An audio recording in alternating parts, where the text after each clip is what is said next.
Hey guys, this is Melly and welcome to a new episode of NitroNights. And for the first time ever, I won't be alone in this lovely studio. There will be a guest with me on this lovely couch, Danny Giusa.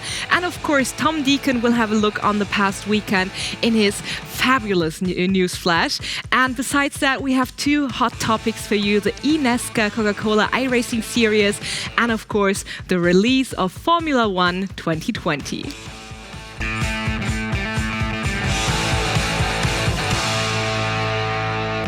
Hey guys, the green lights are hitting a new episode of NitroNights, and what a crazy episode it's gonna be.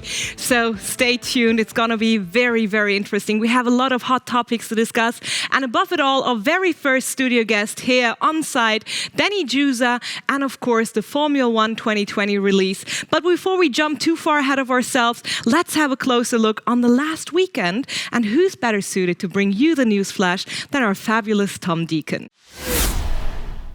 Thank you very much, Melly. Great to see you, and it is great to be back for the Newsflash. A little FYI, lots to get into, so I'll waste no more time. Let's talk about the Preseason Esports WTCR Championship 2020. It was the fourth round race, taking place on Raceroom, and the circuit of choice was Ningbo. Now, the name I mentioned last week, Jan Ehrlichie, was up to his old tricks, and he was your winner of race one. Starting in pole position, it's actually his second win now for him after he was struggling with his breaking points at the beginning of the race. Nesta Girolami in second, and in third place was Ascona. For him, that is his fourth podium finish. Moving on to race two, that was won by Hungarian Norbert Mikulits, with the Frenchman Comte in second, and Mato Homola, the Slovakian, in third place. Lachey, when we talk about standings, is at the top with Mikulits 6 points behind in second.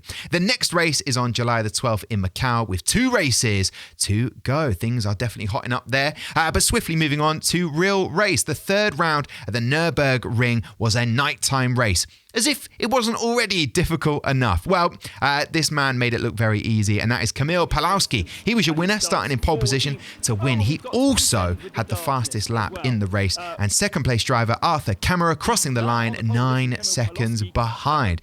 Both drivers qualify for the real race grand final in September. Great performance, it has to be said, from all of the drivers. Now, just in case you didn't know, Lamborghini, this is the prize, will invite 3 drivers who place in the pole positions to a VIP experience in Italy, the heart of Lamborghini. How good is that? The next race is July 19th at Suzuka. Tell you what, I cannot wait for it. Moving on to the BMW Sim 120 Cup. Fourth race in the series, and nail-biting scenes unfolded with only 3 minutes left when the Williams Esports team overtook the Williams Esports team. Epic scenes, brilliant race. Eventually, at the end, Sami Matti-Strogan and Agustin Canapino, first and second, respectively, your winners. The pockets are now, and this I'm talking about their pockets, are now $1,200 better off. So congrats to them. Right, how about some Apex Racing League GT Championship news? Heading to Spa for round 6 of 8. The pole position start for Mike Weisakopska in the 25-minute race. Love his name. I have to absolutely love it. However, he did finish second after going wide and mistakenly letting Tom McMahon through to win. Now, Tom McMahon is a name that I keep mentioning, and he has been in some fantastic form. He won the second race, and that is after last week in round 5 at the Watkins Glen Circuit 40-minute race. He won that. And guess what? In second place last week and this week is exactly the same guy, and that is Horder. So congratulations to both of those drivers. And finally, we move on to the Porsche Tag Heuer Esports Supercup. Unfortunately, though, it couldn't be started because of technical problems. No new date has been scheduled so far. However, and I say however, the sprint challenge still took place, and it was a fantastic watch. Matti Sipola finished first after overtaking and waiting till the final straight, which was the Dottinger Heuer straight. He got the overtake over Kim Eriksson to win the race. So epic scenes there. That is it, though, for the Newsflash. But don't worry, I will be back next week. In the meantime, I'm going to throw back to Melly, who is bringing you the eNascar Coca Cola iRacing Series update. So, Melly, it's back over to you. Thank you, Tom. And well, yes, the eNascar fans are generally having a great week since NASCAR Heat 5 is about to hit the stores. And to celebrate that with you, we have prepared a little something about the eNascar Coca Cola iRacing series. Enjoy. Last week's eNascar Coca Cola iRacing Series race marked the halfway point of the $200,000 competition. 8 winners had already been crowned, with 8 titles still up for grabs. Keegan Leahy was still quite comfortably in the lead, being 10 points ahead of Ryan Loser in second place. This week, Indianapolis beckoned and eNascar answered. The race started off in spectacular manner, with the first crash already coming in lap 18. To the inside. A little more contact. It's Brandon Cattell around. Is he going to save it? No, he's not. That's boosted to the infield. Jeremy Allen to the infield. We're still green somehow. Cattell going to go all the way around, and now the caution flag is out. While being the only crash in this race, it didn't change much overall. Scoreboard leader Keegan Leahy managed to get himself into pole position for quite some time. With a late pit stop in the 52nd lap, Keegan Leahy gave up his lead, only to come back even stronger. And Keegan Leahy, for the 7th time in his career, a Coke Series winner, he gets it done at Indianapolis. The late pit stop and fresh rubber proved itself to be a help to Leahy. He's the new Indianapolis champion and increases his lead on the scoreboard. Chris Sherburne managed to come in second, but Ray Alfala in third was already 2.5 seconds behind. In the end, the better driver with the better strategy brought it home. The next race will be on the 14th of July on the New Hampshire Motor Speedway. Well, I must admit, I always get a bit dizzy when I watch NASCAR because, I mean, it's round and round and round and round. But maybe it's the same with our guest today because I have a guest in my studio here on our lovely couch. And I'm really excited to welcome Danny Giusa. Thank you so much for joining us here, team manager at Ad Hoc Gaming. And Danny, thank you for being here. How do you like the couch? You're the first person sitting on it. Big honor, and I really love it. The whole setup, I would totally take it into my home. I love it. It's really good, and it's comfy? Yeah, we can chill. Okay, perfect. I mean, you're a bit far away. That's due to the situation, but I'm at least happy to have someone here with me in the studio. And Danny, but before we jump too far ahead of ourselves, let's talk about you and your function at Ad Hoc. So tell us a bit more about your career. How did things start? Well, it would take too much time to go back where it all started. But coming 6 years back, I got into the iRacing Blancpain Endurance Series with the infamous Core Motorsports team. And then we progressed into the Pro Series, where one of the first road endurance pro drivers, actually. And then I took a break from sim racing because you can imagine it takes quite a lot of effort and time to be on that level progressively. And yeah, and then last year I got in touch with Ad Hoc Gaming and Meines Lebenswerk, and they wanted to build up a new sim racing team with actually the same target to get into the pro ranks, or at least driving internationally successful. And yeah, and then they talked me into being the team manager and also driving. So yeah, now I'm here. Perfect, but sim racing is not your first contact with motorsports or esports racing in this case. No. Let's go much far in the past. Actually, I'm racing since I'm 6 years old. So started at karting, then getting into outdoor karting, endurance karting, and then 2014, I guess, I qualified for the Nissan GT Academy and only went second for the German national final. But this time, second was not the first loser. I got into contact with different manufacturers, car manufacturers, and made a career in being an instructor there. And yeah, so I made my story out of that. Yeah, perfect. So you made your hobby into a living. Yes, and it's really great, actually. That's perfect. But I mean, we just saw the eNascar Coca Cola iRacing Series highlights. Yeah. What do you think about NASCAR? Actually, I love NASCAR, but because it's in the US, the time difference is really hard to get track on NASCAR. But when we see the drivers in the eNascar, they're really top-notch drivers. They spend so much efforts in engineering these setups because on NASCAR side, because it's oval, it's only turning left and the lap time is so short, the setup is really, really important, and they spend so much time on that, and I have huge respect for those drivers because regularly everybody's like, yeah, they're turning just left, but they're turning left all the way, all the time, totally on 100%, and even the tires dropping off, and so they're really, really great drivers, and I think it's not being, they don't deserve that to say they're only driving left. Okay, so I can imagine that it takes a lot of things to actually make it work because everyone is just turning left. So you have to be better at some points. And I can imagine the difficulties in setting up a car like that. And but let's talk about the recent happenings in the realms of sim racing and social media, of course. I mean, you gave an interview about the entry fees of sim racing competitions in Germany.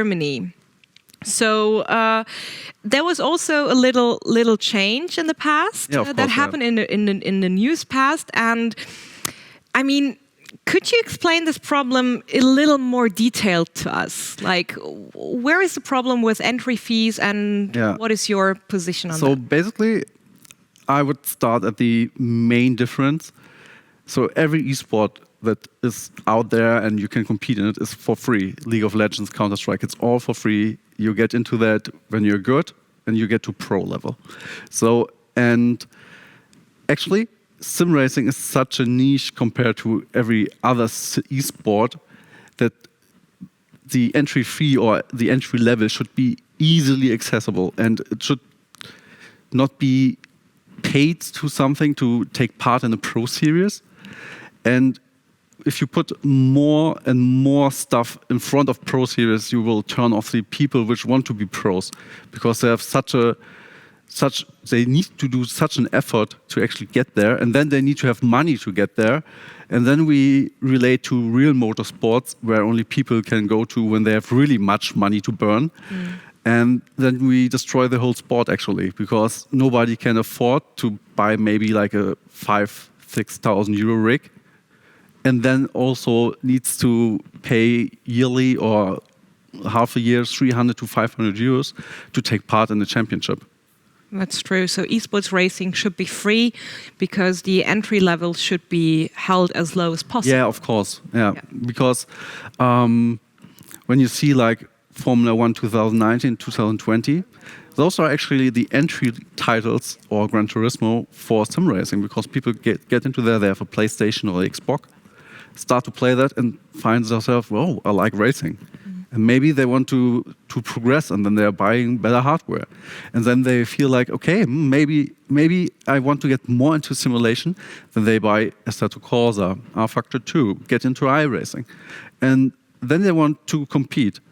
And far down this line, they spend so much money. That's true, yeah. And then they're like, wait, why I need to pay 400 euros to drive against the best drivers when I can do it for free at iRacing, as this example. Makes sense. But well, thanks for your opinion on that. But let's talk about yourself a bit more. You raced at the virtual Le Mans and had quite success at the 12 hours in Dubai and of course the 24 hours at Nürburgring. How do you explain your success in endurance races? Basically, the success of endurance racing is not from one individual. So basically saying I have success there is totally wrong in my opinion. I have success there because I have really good teammates. And the most important part is the synergy of drivers, and that everybody knows where he's good and where he's maybe not the best. So, and the other part is a tactical thing. So basically, we don't have a Toto Wolff, maybe, or Christian Horner, but we have some spreadsheets, quite many, where we fill in the whole race, the figures, and it says on the best cases on seconds maybe on half a minute, when we need to be into the box, how long it takes, where we'll come out. And we even try to progress now to have live telemetry, so like real racing teams. And I think all these things to adapt real racing in terms of organization, optimization into sim racing helps quite a lot to have the edge in endurance racing, because endurance racing, it's not important to be the fastest often. It's important to have the less issues over the whole race. So, and I think my former teammates and my current teammates are doing that quite well, and that's why I can Succeed. be successful there. Yeah, perfect. Thank you so much for that insight. So endurance races are all about tactics. Yeah, of course. Okay, so I hope you laid out a tactic for the next thing that is going to happen right now. Our famous quickfire round. Are you ready? Oh, yes, of course. I'm always ready. Did you rehearse all possible answers? Perfect. So let's start. Okay, are you ready? Okay, I'm ready. So the reason Okay. as well, our quickfire round is I'm going to ask questions and Danny has to answer them as fast as possible. I'm going to competition mode now. Okay, so we're going to start in 3, 2, 1. What is your favorite racing game? Oh, GTR 1. Okay, favorite driver? Favorite driver? Kim Reckon. Favorite car? Viper GT3. Endurance race or quarter mile? Endurance. Karting or sim racing? Karting. Your favorite racing wheel? My Porsche 911 GT3R. Okay, your favorite Formula One livery? Mercedes. All right, that's it. Well done. Thank you so much. And I must admit, the livery of the new Merc is really, really, really pretty. And of course, the message behind it is much even more important. Yeah. And but the design works really well. All right, enough of the questions. And I guess you guys finally want answers. Is the new Formula One 2020 really as good as people think or hope? Well, we had a closer look on it, and, well, let's see yourself. Codemasters' official Formula One series leaves the pit with F1 2020 for another lap and tries to reach new players as well as returning fans. Beginners can choose a new casual option to break down controls and every other aspect of the game down to the basics, which doesn't mean there's no improvement in physics. What we normally do every year, we're always evolving the physics of the game, and this year some of the big steps forward in the physics have come through how we calculate the inertia of the wheels and the tyres. So you'll definitely feel the cars have a much more solid, much more planted, much grippier feel to them. That's something that we've had really, really good feedback on from the Formula One teams already this year. Veterans get a chance to fully immerse themselves into the world of Formula One, this time with My Team. In this mode, you become driver and owner of a team at the same time and get to manage every single detail, from marketing to research and development or sponsorship. You're in charge of absolutely everything. The circuit is yours. Personalize your team's design and experience authentic racing weekends. In between, you give interviews which affect your reputation within your team as well as with the fans. As a result, certain departments can get a boost in engagement, or you level up and get more slots for sponsors. If you'd rather just concentrate purely on the racing, you can also play in classic career mode or tackle the invitational challenges. Those who like to play competitively or with friends also get a lot of chances to do so, including online challenges, custom leagues, and for the first time since 2014, a split-screen mode. It'll be interesting to see if Formula One esports efforts are going to evolve further in 2020. Our pre-release version had only one weakness. The graphics sometimes lack anti-aliasing and present rough character models or washed-out features. Codemasters has published a day one patch for launch day, which will hopefully eventually tackle these issues. Apart from that, the graphics don't really affect the fun of the gameplay, which runs mostly at a constant frame rate. In a nutshell, the wait has been well worth it.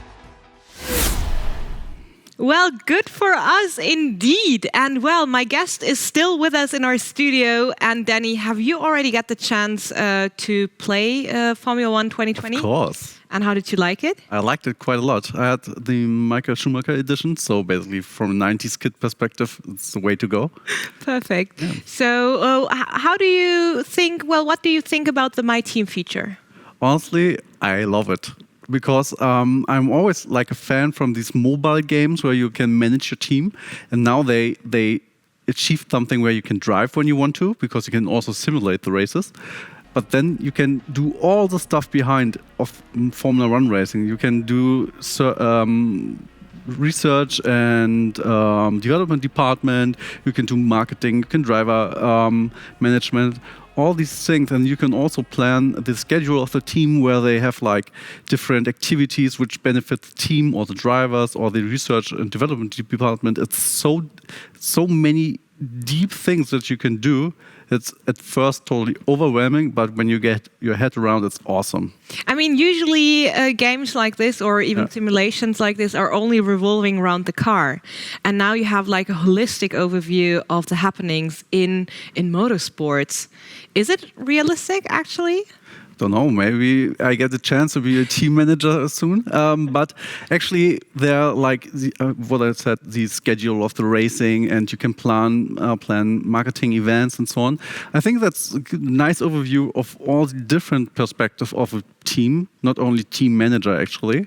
So I think they make a really good compromise on giving an insight what a team manager does, what maybe a technical department manager does, and all the marketing guys.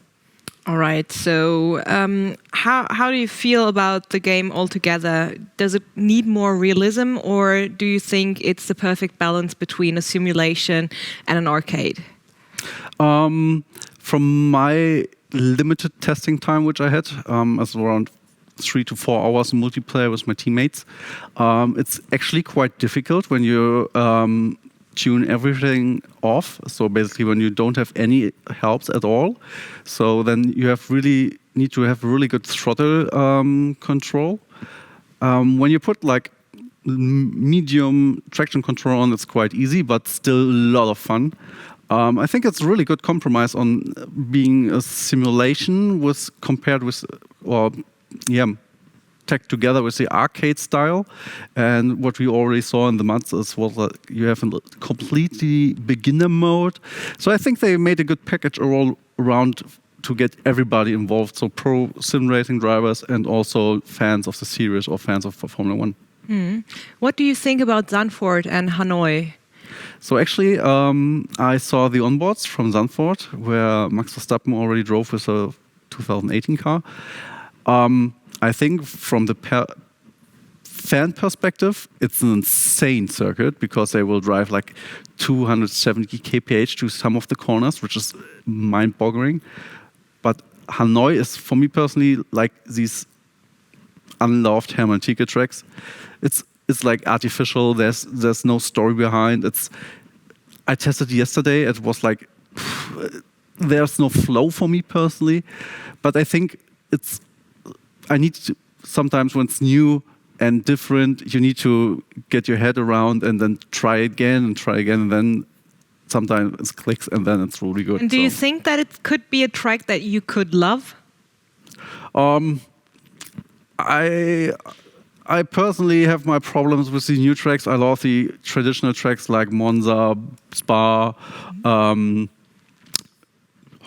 actually the big one, Zandvoort, and so on.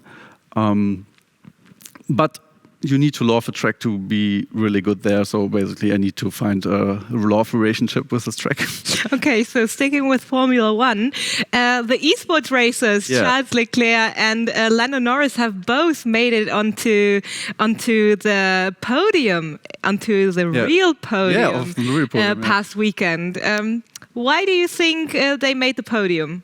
Do you think esports racing could have had something to do with it? Yeah, I think esports racing in particular, and also simulation driving, because those drivers were never out of shape all over this Corona part. So basically, they drove every day. They had racing every day. So basically, their minds were always on the edge. They don't need to come back to a racing circuit and, I need to check how I can drive in the slipstream or something like else. And this whole simulation driving gets your head into these rhythms. You can train that how you go out and just put a lap down and do it for 20 laps. And we see that at Lando. He was like given the command, press the overtake button as long as you want to, and then he outdrive Hamilton and got his first podium, and it was really great, and I love to see that actually. Yes, that's absolutely fantastic. And well, simulations seem to have helped indeed, as you already said. They never got out of shape and out of the competition mode pretty much.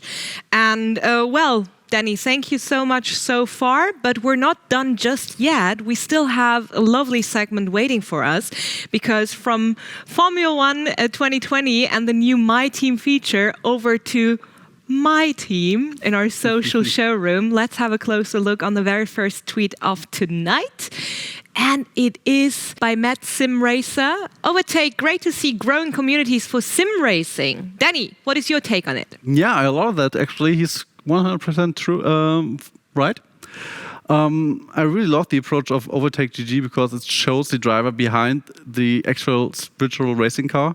And I think Overtake GG is like speeding up the professionalism of sim racing, because some people still lacking in communicating over Twitter, doing Instagram, and taking them here, put them on the couch and ask them questions. It's the direct way to accelerate the whole sim racing communities. I think it's really good. Yeah, that's exactly what my team is trying to do, to grow professional esports racing. Yes. And I'm really happy to hear that we're succeeding with it, and we will still try our best to keep on doing so.